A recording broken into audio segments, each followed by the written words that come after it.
Do you remember the first time you had a glass of gin? Yes. You're going to ask me when it was. I'm not going to tell you. I may have been just a tiny bit underage. Yes. Yeah. And what was your experience with it? Were you initially sort of turned on, or was it Pure joy. pure joy and has been the same ever since? I think it has. Yeah. Yeah. Not with every gin I've ever tasted, maybe, but, generally speaking, yeah. Where did you grow up? Initially in County Cork. I was born in Dublin. We lived in Cork until I was about just coming up 5, and then moved over to UK, to Yorkshire. And I was at school in Yorkshire, and when I left school, I hot-footed it down to London. And so your first encounter with gin would have been up in Yorkshire, or was it in Cork? No, not Cork. No, I'd say I was only You're too young then. I was only 4 and a bit. I mean, I've drunk gin in Cork since. It may have been mistakenly in Yorkshire. Yes, yeah. Yeah. And then your career in gin, what inspired you to become a distiller? Fate, I think, really. I mean, I initially I was going to the wine trade. That's kind of my ambition. My dad was army, and he kind of assumed that without a word ever being spoken or discussed that I was going to go in the army. And I came back from school as a form to sign. I said, I'm not going in the army. What? And so what are you going to do then? I said, I'm going in the wine trade. And that was a nice ambition at the time. I went to pick grapes in Bordeaux and got a job in Harrods in their cellars down below the store, bottling wine, which was a great experience. Helped me to learn how to taste things, I think, kind of one for you, one for me. And then I moved on. I mean, this was 1965. And then I moved on to a company that were wines and spirits. And Seeger Evans, who were, I've got the portrait of Mr. Seeger and Mr. Evans here in the room. And they had a distillery down at Deptford Bridge. And I was there as a management trainee, so you do everything. You're out on the delivery vans and driving a forklift truck and working in the labs and everywhere else. And they had as well as her wines, they had a gin distillery there. And that kind of got me hooked. All these bags of wonderfully aromas of different botanicals. It really had me going. What gin brand were they making there? Seeger's Gin. It's not really around anymore. The last time I saw a bottle was in Brazil, I think. I mean, we sold the brand a long time ago. But they also owned Plymouth Gin. So as part of my sort of initial training, they sent me down to Plymouth, and I thought, where's Plymouth? This was 1967. I had a flat on the King's Road in Chelsea. It's the best place on earth to be at that time. And they sent me to Plymouth, and I thought, oh, goodness, where is it?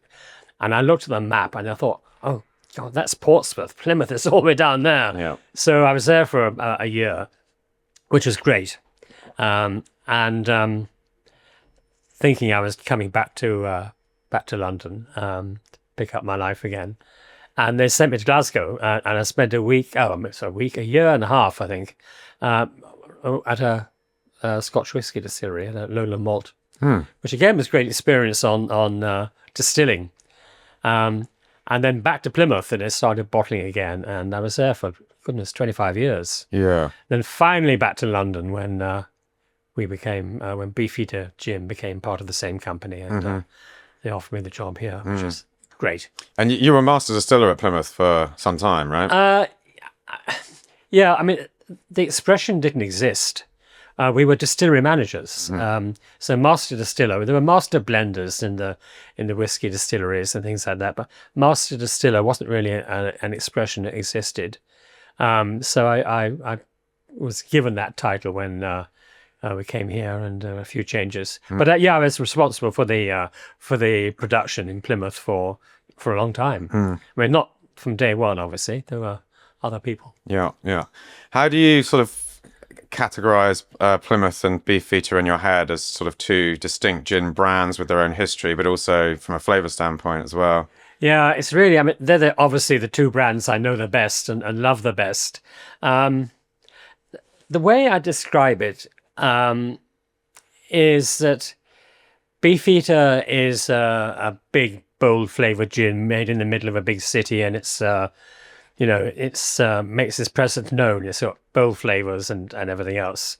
Whereas Plymouth Gin, from a more kind of, it's Devon, it's beside the sea, and it's agricultural and Dartmoor and everything else, despite the fact it's in the middle of a city, is kind of gentler and softer, but not in any way simple. And the way I describe it is, if you met Plymouth Gin in the street, it would stop and say good morning to you. It has that kind of politeness and finesse about it, which for me kind of works. But in terms of flavour, What would Beefeater do if it met you in the street?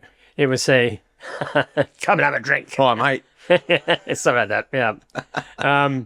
But be a much bolder expression, and here I am in London, I'll show you around, find a couple of bars, we'll have some fun, have some cocktails. Yeah. Cocktails, you didn't see a cocktail when I started. So without getting into the secrets of recipes, which obviously you're not going to be divulging to me anytime soon, from a gin maker's perspective, how do you go about achieving those different styles of liquid? Is it simply using less botanicals for the Plymouth, for example, or is it different ratios? It's not really less particularly. It doesn't really matter how many. It's really how they work together. I think of the botanicals in a recipe as a family. And if they all get on together, that's great. Everyone's going to be happy and have fun. It'll work. But if you have something in there that just doesn't get on, like a difficult aunt or something, then there's going to be tension around. So I think the number of botanicals doesn't matter. It's how they work together. And one little difference can make a big change, or one change can make a big difference.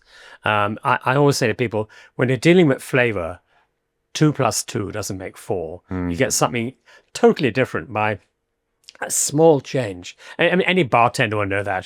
That drop more lemon juice or something will totally change the balance of the flavour. So it's about balance rather than number of botanicals. My message always is, I think, keep it simple. Don't try and get overcomplicated, especially if you're making a new gin. You're just going to get yourself tangled up in a frightful mess. And probably go back to square one and start again. We see gins or other spirits that said, this is our 148th attempt to get this right, and they call it 148 gin or something. Keep it simple, and then if you want to complicate it, then remember the rest of the family. If you bring a new member into the family, then it had better get on with everybody else, including grandma in the corner kind of thing. And it's not just +1, it's everything else changes to accommodate that new flavour, that new member. And that's how it works for me. And how does that sort of factor in respect of sourcing consistent botanicals of a certain quality? Because it strikes me, especially when you're making big brands that have old recipes that are required to be as consistent as possible, which arguably is a harder task, I would say, than coming up with a new recipe. Exactly. So do you have to sort of subtly adjust ratios from time to time depending on the quality of the botanicals, or is it more like we'll only buy this if it's exactly what we're expecting to get? Yeah, if you try and compensate by saying, oh my goodness, a coriander seed this year is really low in oil content or something, I'll put in a bit more, you're just going to get an awful bloody mess. It's if you change one thing, the relationship with everything else changes. So it's not just one simple thing. No, what we do is to very carefully source our botanicals, and we've got a good relationship with the suppliers. So they're basically spice merchants, and actually that is much easier on large scale.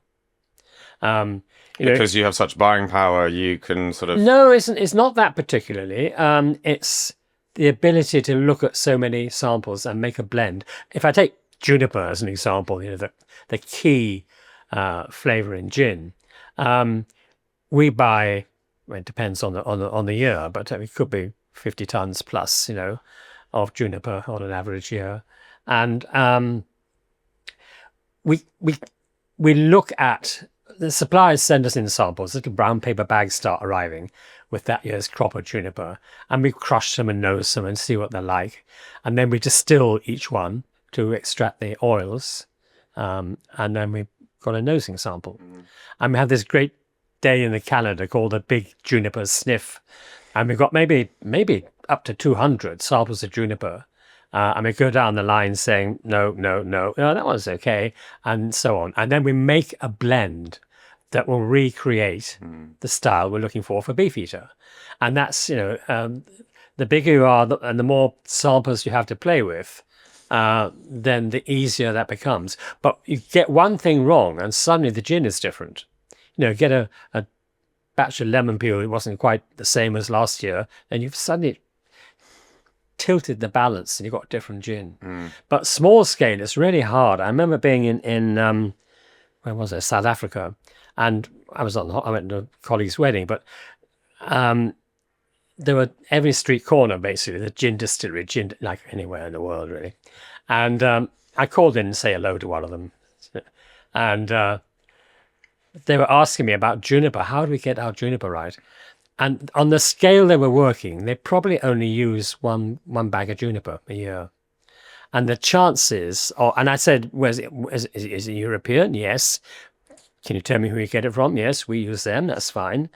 But the chances of matching that for something that's not cultivated, especially like juniper, is really difficult. We can put that right by large-scale blending. So it's actually easier. But it's still the most important thing. As you said, to make a new gin, do one thing differently. You've got a new gin, like it or not. So it's being consistent that's really the tough challenge. Any bad master blender can make a new gin every time they distill, right? Well, it might turn out that way. It might turn out that way, unintentionally. Yeah. And then, do you blend batches as well for consistency, or is it? We do. Yeah. I mean, we've got 1, 2, 3, 4. We keep getting new ones. We've got 7 big gin stills upstairs in the distillery, and 2 of which are in the last 3 years, which is a good sign for gin. And we for Beefeater, we do this wonderful thing of we steep all the botanicals for 24 hours on the spirit before we start distilling. So we only distill on every second day. So we alternate between the 2 distilleries, and we actually blend all those 7 stills for a full week, blend that together as a batch. And again, blending gives consistency. And for a brand, people look for consistency, I think. You mentioned about keeping it simple in terms of botanicals to create a great gin. What else do you look for in great gins? When do you realize you found one? I think the purpose, and I think a lot of people have kind of lost sight of this, the purpose of gin, as opposed to other spirits particularly, is its ability, its responsibility to go in whatever direction a bartender or whoever wants to take it. Gin should have that ability to be adaptable and versatile because of the so many different flavors and botanicals actually in the gin. So it gives that ability. I love to see regional botanicals in a gin, but I'm kind of in 2 minds about it because you sometimes lose that mixability if you do that. And I think some of that responsibility lies with the bartender rather than the spirit producer. The reason that gin is so popular with bartenders and just general drinkers is because it is versatile and it'll do what you want it to do. And if you get too, tied up with one particular flavor, it makes it difficult. Yeah. I mean, I think really the best classic gin brands, and obviously Beefeater will be amongst that, Gordon's, Tanqueray, they are so good because they are so versatile. Yeah. They will work in any gin cocktail. Yeah. When you get a gin brand that has more of an esoteric, abstract, weird flavor because of one botanical or another, it will still have its use cases, but it probably won't perform so well in all applications. Yeah. I remember when I was developing Beefeater 24, which was the first, after 40 years of making gin, it's the first chance I got to make my own, which was exciting, frightening, whatever. Fun, certainly. I remember Dan Warner, who was our brand ambassador at the time, saying, Desmond, if it doesn't work in a gin and tonic and it doesn't work in a dry martini, then you've missed something. Yeah. And that's true, you know. And you've got to get those two ticks in the Those two are box pretty anyway. important, aren't they? And then you know what else somebody does with it is wide open. But let the gin be the base, you know, and let the creator be the bartender or whatever. Yeah, I like that. To do something with it. I like that. I like that. Although, you know, how do you feel when, you know, you're custodian of this old recipe, speaking just of classic Beefeater, and you've got a bartender who is modifying that gin with lemon oils or orange oils or other flavors after you've made this careful balance of botanicals. I always think when, you know, you see someone making a martini and blasting it with lemon oil, if I was a gin distiller, I'd be like, I very carefully managed the amount of lemon peel that was in that product, and now you've unbalanced that gin from my point of view. Or are you okay with that? Yeah, because my work here is done by that stage. And I'm very much aware of the fact that what I make here is not what anybody actually drinks. There's always something happens to it after it's left this distillery.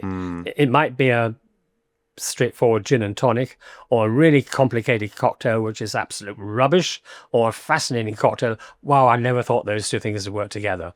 But, you know, we're only halfway in making the gin. And it's what happens with it. And that's partly why it's so different to other spirits. You know, the flavor of gin doesn't come from the alcohol. It comes from what we do with it, unlike whiskies and brandies and everything else. Yeah, that's a really nice way to put it. Again, as the sort of custodian of this Beefeater recipe and then Plymouth before, you mentioned Beefeater 24 and the sort of responsibility of coming up with a new recipe. How do you sort of balance, I guess, innovation with that responsibility of an old brand? Yeah, it's interesting. I mean, a tweak. Beside me here in the office is a portrait of James Borough, who is the founder of Beefeater Gin. And he's over there, my desk is over there, and he's watching me. And it doesn't say much, unless it's late on in the afternoon. Or too many martinis. Possibly. You know, I'm just aware of that fact. He's watching. Don't muck it up, is what he's kind of saying. And so when I make a new gin, I make quite a few really since I started here. Goodness, 30 years ago. I kind of turn the picture around to face the wall for a while and make a new gin and introduce it back to him. But it's great to do something new. And as I said earlier, you've only got to change one element and you've got something different. But how much you change it, and it still needs to be, Beefeater 24 still needs to be a Beefeater style gin. And the easiest thing I did was just put some grapefruit peel in with the orange and lemon. That's not a huge change. And then I added some tea, which was quite sort of new at the time. I'm not trying to make a tea gin. It's just tea for the aroma and other things. It just works differently.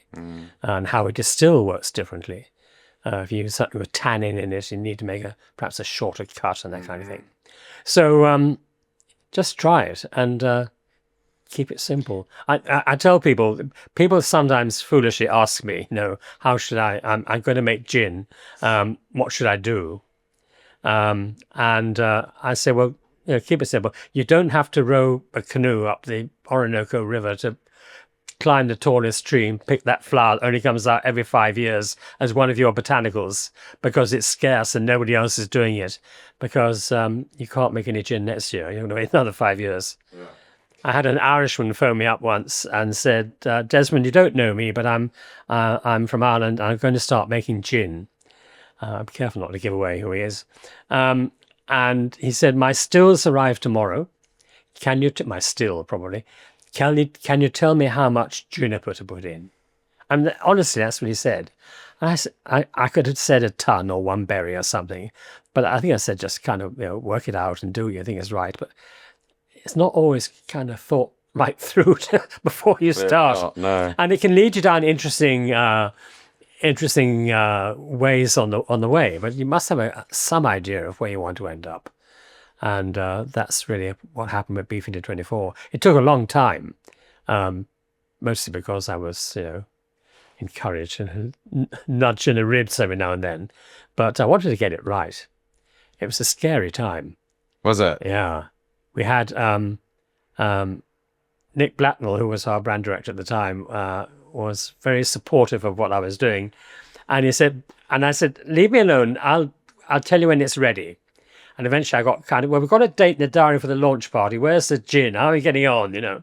So I got to move on. And he said, well, look, somebody better try this, if you don't mind, just before we launch it, if you're the only person who's ever tasted it. So we did a tasting here in London. It scared me to death. I forget who we had exactly. Mark Richwell was one, and Peter Dorelli, Anastasia, Jared, the greatly good at gin around, and we did a lineup of blind. We had, I think, 5 gins or 7 different gins, and the prototype of 24 was in there. And we tried each one as a just gin on its own, and then as a gin and tonic, and as a martini with an olive, a martini with a twist. It's quite a long day. And I was setting up all these samples, and all these people were coming in. And I thought, oh, goodness. And I was tasting 24, and I was getting absolutely nothing from it. And I thought, a year and a half in, I've completely lost it. And I actually got too close to it. Yeah. And when we did it, it came out in the top 2 right across the board on every scale, which was a huge relief. Do you think that is a thing? Sort of, you end up sort of sensorially blind to a product if you overexpose yourself to it. To a product and to a particular element. Some people are blind on one particular botanical, or on spirit quality, which is so important. So, you have to keep your distance and... Yeah, go away and, have a pint and come back. A pint is the ultimate resetter, yeah. We did the same thing a week later in New York, which was even more scary. We went to Pegu Bar, which is Audrey Saunders' fabulous place. And Audrey was judging, Gary Regan, Sasha Petresky, don't forget. And we got exactly the same result. So it was party time. You were happy. Yeah. Phew. In case you haven't heard, this is going to be the summer of the Paloma. It's a fantastic, long tequila drink. The bedfellow of the margarita, citrusy, fresh, and incredible, vibrant pink color. If you're going to make this drink, then you're going to need this from my sponsor, Fever-Tree, their pink grapefruit soda. Made with fresh, ruby red grapefruits, it adds that wonderful, sweet, sour, and slightly bitter tang to a nice Paloma. Take yourself a highball glass, fill it up with plenty of ice, add a splosh of your favorite tequila, and then top up with Fever-Tree's pink grapefruit soda. Finally, and most importantly, finish with a slice of pink grapefruit. Now, let's get back to the show. So, you mentioned James Borough. Yeah. Tell me about him and about the origins of the Beefeater brand and what came before that. Yeah. Well, Borough was a Devon man, actually, from Ottery St Mary, way down in rural Devon. I'm Cornwall, by the way. You know that? Well, never mind. Yeah. I'm Dublin, so it doesn't matter. But also Plymouth for a number of years. Yeah, I know. So he trained as a pharmacist, and he shot off as a young man when he qualified to Canada as a pharmacist to Toronto. I tried to research him one year when I was there, and it was kind of a different address every year. It's either a young man having fun, or not quite sure, but it was he was moving around the city, should we say. Bentley and Borough was the pharmaceutical company, and I thought, there's a huge distilling district in Toronto. I thought, was he making gin there? Is that where he started? But no. What was the year, by the way? Give or take? before my time, which is a thing I don't say very often. But to put it into context, he came back to the UK about the time of the American Civil War. Okay, so 1860s? Yeah, I'm sure you're right. Yeah. Yeah. Yeah, that'd be about right, yes. No, earlier than that. No, sorry, about then. Yeah. And he decided on a change of career, and he bought a gin distillery in Chelsea, existing. And that's where our sort of 1820 provenance comes from. Not so much on the brand, but on our history of distilling. And they were a little bit like now, actually. There were distilleries all over the place. And they made liqueurs, and they were importers for liqueurs and things. And he started on a bigger way on emphasis on gin. And that's where the Beefeater Recipe came together. And he was still quite small. And he died in about 1907-8. And his sons took over the business and moved out of Chelsea into Lambeth, just about half a mile away from where we are now. And the business thrived, it grew, and Were they still making liqueurs and things? they were still making a few liqueurs, yes.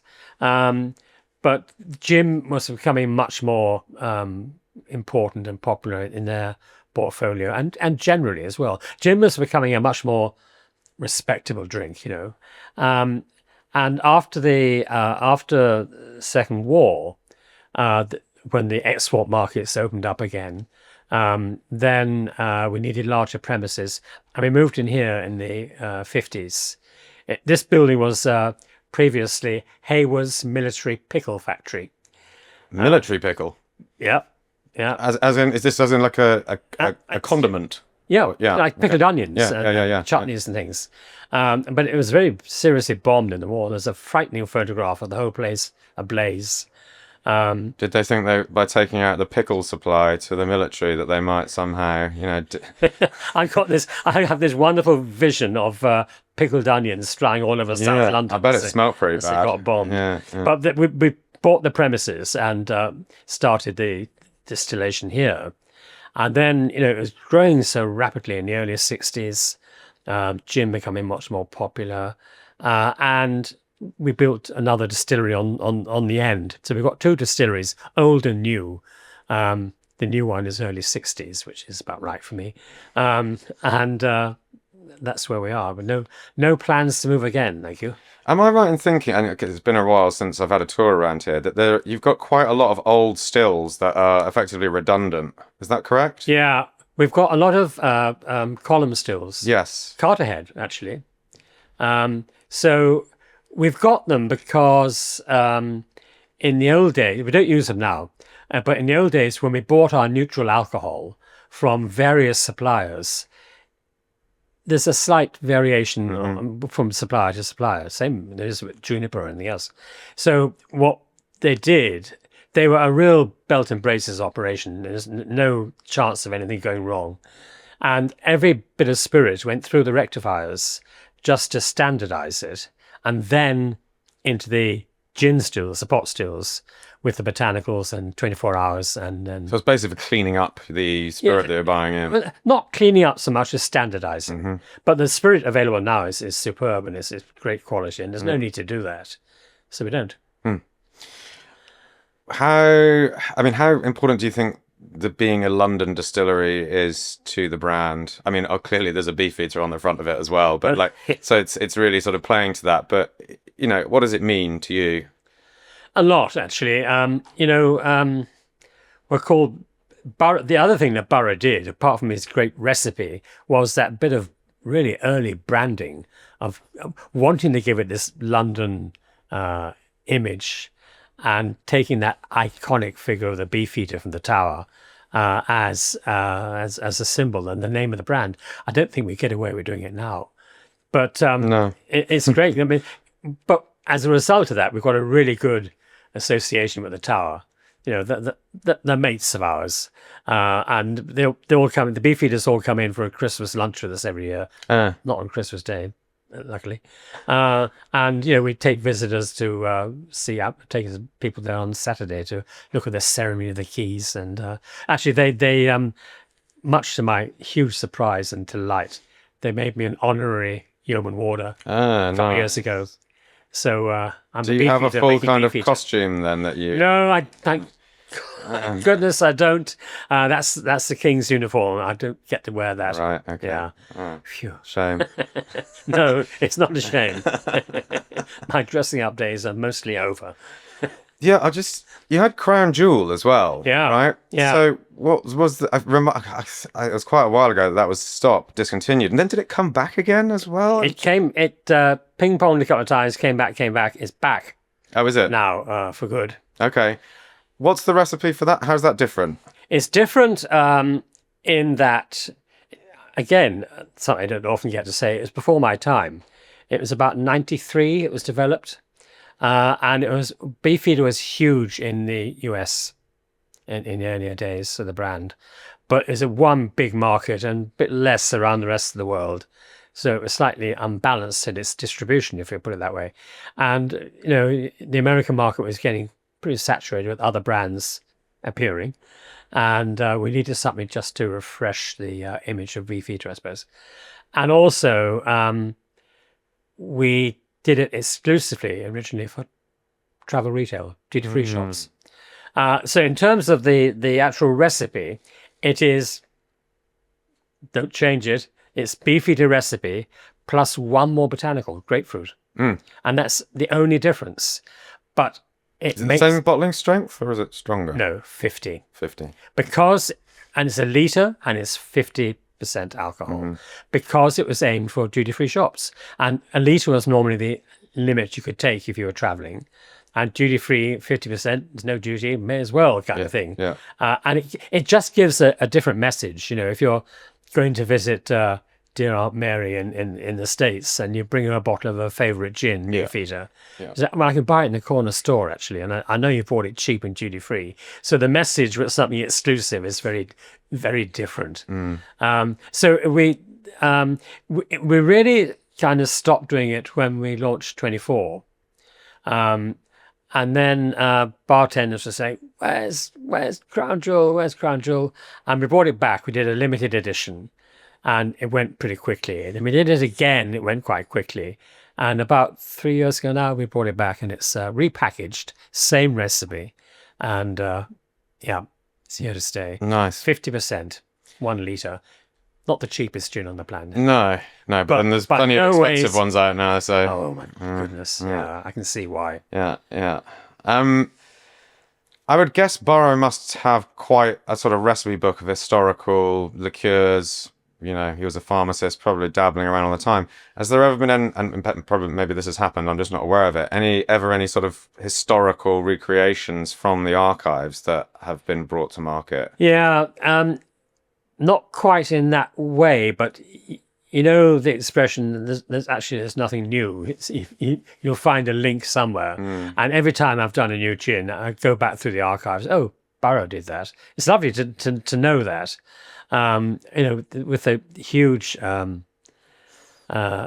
appearance of flavoured gins a few years ago, Borough was making flavoured gins. Yeah. And I remember back when I started distilling, it was quite common to see orange gin and lemon gin. They were around, so there's nothing new. But I haven't just gone back and recreated. One thing is, every damn thing he wrote down was in code. I've got all his recipes books, and they're fascinating. But was he paranoid about people stealing his recipes, or just? I think the code is probably costing rather than botanicals.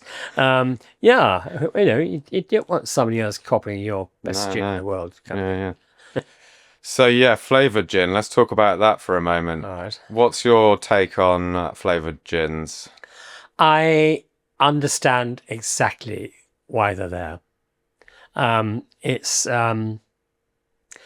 first thing is all gin is flavoured, so I don't quite get the description, but okay, it's gin plus. If you think about the definition of gin, mostly it's predominantly juniper, and if you have something in there that is more than the juniper in its character and everything else, then that makes sense. It's gin plus a top note of a flavor. That's how it works for me. They're popular. It's a generational thing, largely.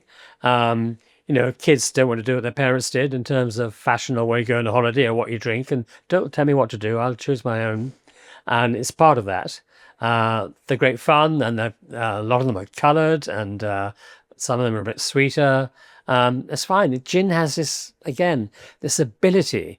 It's not it's not what gin is going to be. It's another way of looking at it.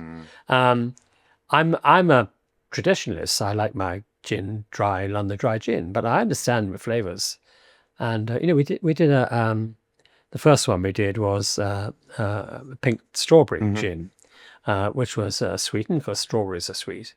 And somebody came up to me and said, it was a bar, well-known bar, and we kind of asked them to look at helping us with the putting together of the formulation for this, because the flavors themselves we don't make. I mean, we go to flavor houses for those.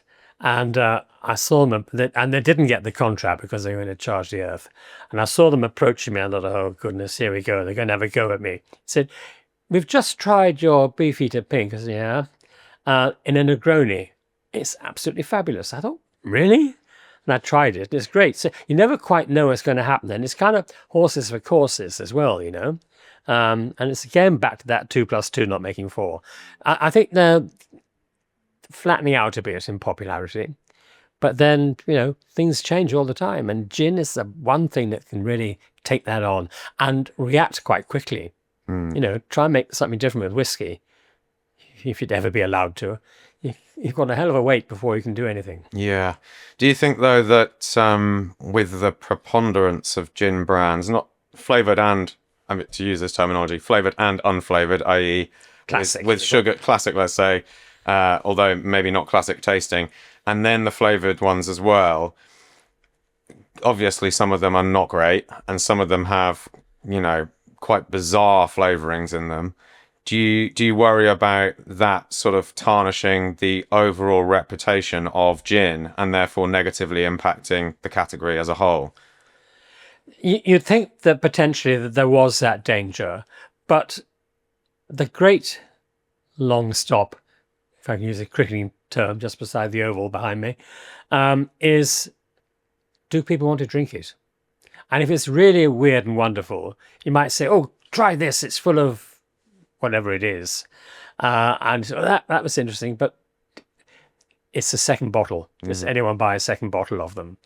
And also, as they grow older, their palates will change or mature or whatever you want to say, and maybe they'll think, yeah, that was fun, but actually, let's get back to what we actually, now I know what we really like. So they're of the moment, I think. Back when you started at Beefeater, I guess there were half a dozen gin brands readily available in the UK, if that. Well, when I started with Plymouth, certainly. Yeah. I'd never seen a cocktail. They weren't right. The grand hotels in London, the big cities, they still had their cocktail bars. They still do, thank goodness. But in somewhere like Plymouth, you couldn't get a cocktail. If you went to the Holiday Inn on Plymouth Hoe, there was a little cocktail menu on top of the bar, and there were probably 4 cocktails, and one of them would have been gin, perhaps. And I mean, it wouldn't have been very exciting, and it was all kind of pre-made, and it was just under the bar, and they squirt some soda in it and put a cherry on a stick and a little umbrella, and that was a cocktail. And then it changed, Yeah. And about the time I came back up to London, wow, yes, that was fun time. Started kicking off. But do you think? Would you say now that there's too many gin brands? For their own good, I think. I do. I mean, good luck to them. Anyone starting off making gin, good luck. And there are new brands still appearing. I'm amazed, but there are.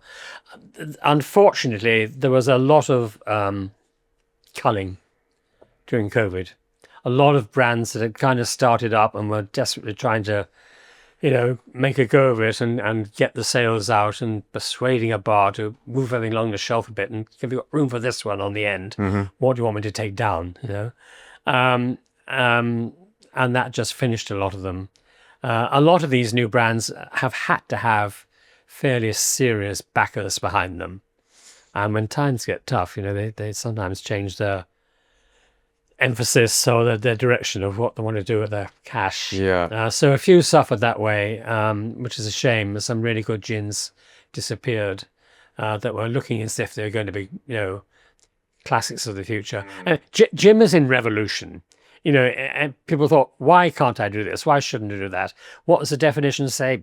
Forget it, And I think the revolution has kind of quietened down now. And the revolution is over. There's a lot of excitement still left, but people are coming back to, actually, this is what I think I really like, and this is what's going to work for me. So with that in mind, what is your sort of future outlook for the next 10, 20 years for the gin market?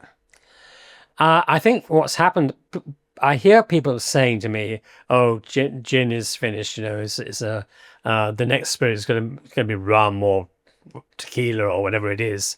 But it's just not true. We had such a huge growth, the current latest gin craze, that it just went off the scale like this. I mean, we're desperately scrabbling around for juniper berries and coriander seed. Was that a problem? No, it wasn't for us actually. But I mean, we still keep the Borough's belt and braces mentality, and we work on 2 years stock of juniper always. I mean, we freshen it up each year, but we're always got a year in hand, so that helps. It was okay, we kept going. Yeah. And so, the next 10 or 20 years. Yeah, so gin is not finished, for sure. It's just after that huge... It was unsustainable growth to maintain. Yeah, it was, yeah, and brands everywhere and distilleries everywhere. It's just great, it's exciting, but that's the revolutionary part of it. Yeah. But I think we're taking a bit of a breather now. It's just quietened down a bit, and we're all just taking a deep breath, ready for the next great. Yeah. It feels like it's never going to go back to the point where there's only half a dozen brands kicking about the place. No. It feels like that part of history has changed and won't return, at least not for the any foreseeable future. And what will happen is that after the revolution, there will be new classics appearing. And we see some already, and some of the old classics will still be there. But it'll kind of shuffle the pack a bit and see what comes out. But that's good. Yeah. What are some of the most memorable experiences you've had from your career? And it might not just be launching a new expression, or it could be bars you've visited or bartenders you've become friends with, or other personalities that have really kind of been great moments in time. Wow, so many. I mean, the bartenders are great. It's that link between us and the, I hate the word consumers, the drinkers. It's so important. Plymouth days, it wasn't a bar, it was a pub. A good local, I was happy, and I drank. Plymouth, I did and still do drink with water. Just Plymouth and water, no ice, no garnish. Interesting. Just works on its own. It's beautiful, soft, and anyway. But bartenders, are our sort of front line of attack. So they're a great bunch, and the scene. My goodness, it's such an important and privileged and honoured career. It's not just a holiday job for students, that they really are creative and entrepreneurial. It's so great to see over the last sort of 20 years or so how great they are on doing something exciting with what I'm making. And as I travel, you go to countries who think this is not the biggest sort of gin market in the world, and suddenly you go to a bar, or someone will take you to a bar, and they say, "Oh, I want you to try this cocktail," and you think, "Oh, right," and it just blows your mind sometimes. It's so exciting. So great bartenders in London, obviously, where I am. I mean, you could hardly dismiss Dukes, and there's Alessandro. Fatal martinis. Yeah. I'm down to definitely one maximum. Yeah, me too as well. I learned that lesson quite hard just recently, actually. It's Yeah. The whole one is not enough, two is about right, and three is too many thing doesn't really work for that particular martini. No, I don't think. I go see from the Connaught. Yeah. We brought him into the Gin Guild last I week, saw that. Yeah. which was great. But everyone and the new guys starting off, again, COVID changed a lot, and I was talking to a bartender, and I don't remember where it was, but it was really difficult. Bars, restaurants, getting back onto the day-to-day thing of making a place work and working hard at it and getting your customers back. And a lot of the bartenders, a lot of them Italian, went home and never came back. Yep. Same with the restaurant trade.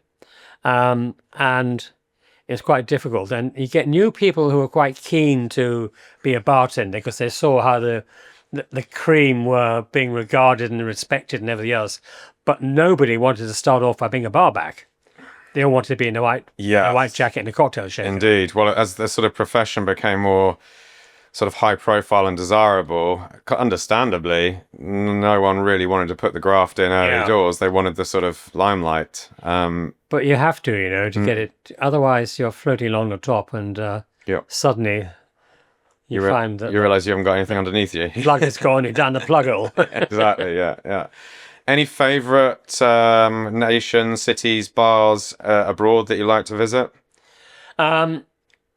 Any bar anywhere. I think I've been to Japan. I mean, this is again how gin is versatile. I haven't been for a couple of years now, but I used to go about twice a year, always on business. And the bartending culture there is exquisite. They will make most beautiful cocktails, beautifully garnished and everything else. I learned the lesson. If you're ordering a cocktail in a Japanese bar and it's got a reputation, they are taking care of that cocktail. Oh yeah. And it's going to take a while. So I now know to order a gin and tonic, so you've got something to drink while you're waiting for your exquisite cocktail. So that's great. Italy, Greece, and some of the bars in Athens. We were talking about Athens Bar Show before we started, weren't we? Yeah. Something I would continue to go to in my older age and retirement, I think. Yeah, so I think you officially retired about 3 years ago, but I did. Still don't appear to be entirely retired because we're sat here in your director's office at Beefeater. I changed my. You've got to go sooner or later, and in my case, it's a bit later. Didn't they just give you a new job title though? Yeah, they did. Yeah, they did because we had to. There was I think, as in most businesses, we get an annual appraisal. You get targets set, and then the awful day when someone says it's time for your annual appraisal. You say, oh hell, what were the objectives again? And just scrabbling around for bits of paper, of which I got lots, I think for the last nearly 10 years, one of my objectives was succession planning. Mm-hmm. And we'll come to that with the time. And nothing was ever quite done. So eventually we sat down and said, look, what's going to happen when you go? Because when I was in Plymouth, the distillery manager, when I first went there, the wonderful Plymouthian called Bert Roberts, he had a great expression. And he said, the graveyards are full of indispensable people. So, life goes on, things go on. So we put together a plan and we wanted to bring in somebody to take over, It's not going to be a full stop and fall off a cliff for the brand. So we hired a chap called Adam Cocker, who's great.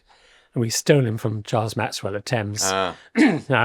I think Charles has just about forgiven me, and he's going to be great. So they called me So we couldn't call him Master Distiller because that's me. So I became Master Distiller Emeritus, which is such a grand title. It is. Never been done before, I don't think. No, I don't think so. Now I see it done quite a lot. um, and to me, it means kind of, you still know how to do it, but you don't have to do it quite so much. Called upon, you can, you know. So I've had that for the last 3 years. And at the end of this year, I will call it a day. And also my stint with the Gin Guild will finish this year. Oh. How many people know the recipe for Beefeater? I don't know. Not many. You know, we don't publish it. But if you think of all the stillmen, actually not that many that have actually the guys who physically make the gin and weigh out the coriander seed and the angelica root, they know the recipe, and sometimes they move on or they retire. I don't think we've ever fired one yet. I don't think so. No. They know the recipe, and my predecessors know the recipe. There are lots of people in the Borough's family still around. You can be damn sure they haven't forgotten the recipe. So it's fine, you know. Not many, I guess, in the scale of things. But actually, the fact is that even if you know the recipe, you don't necessarily know how much of which is the first thing. And no secret the botanicals we used, you know, we declare them all. Yeah.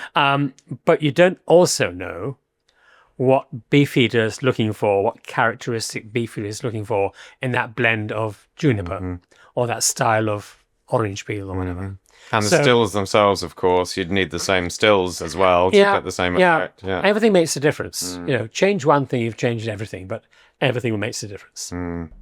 Desmond Payne, thank you very much.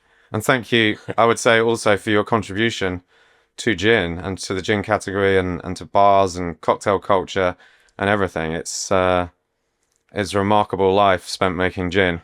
So thanks. Thanks. I must say I've enjoyed pretty much every moment of it.